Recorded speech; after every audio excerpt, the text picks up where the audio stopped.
As we shift into a new season, many people notice changes in their mood and their energy levels. A lot of people find themselves feeling happier in the springtime. It's not always the case, though, for everybody. News 4's An Yang is working for your help with some tips on how to address the issue. Many people struggle with seasonal affective disorder during the cold, dark winter months. With the weather warming up, a lot of people will start experiencing an improvement in mental health, but not everyone. Dr. Joshua Weiner joins us now with some surprising mood disorders this time of year. Dr. Weiner, thanks for joining us. It seems like most people welcome the spring season with longer daylight hours and warmer weather. I certainly do. But why do some people's moods worsen? Yeah, it's interesting. I think a lot of people are going to be surprised to hear that suicide rates actually go up 50% this time of year. The real issue is for people with bipolar disorder. Bipolar disorder affects about 3% of the population, and about half of those people will notice a change in how they're doing based on the season. And this time of year is particularly challenging for people with bipolar disorder.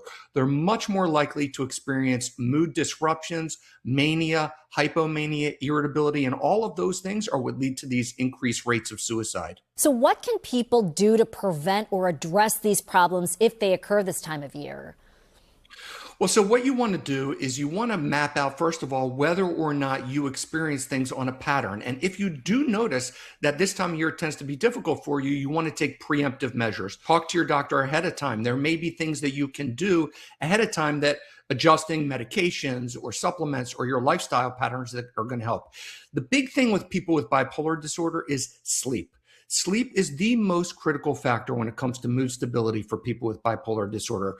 So I stress to them, you absolutely must make sure that you're doing whatever you can to make sure that you're getting solid sleep every night, because that's what's going to increase the likelihood of maintaining mood stability during this time of year. Any other advice for people struggling?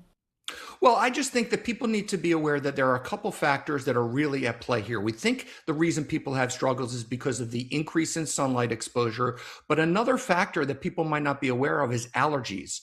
So seasonal allergies cause inflammation, not just in the body, but some of those inflammatory cytokines, is what they're called, can actually pass into the blood-brain barrier, go to the brain, and cause mild levels of inflammation in the brain. Inflammation is at the heart of so many problems, including mental health issues.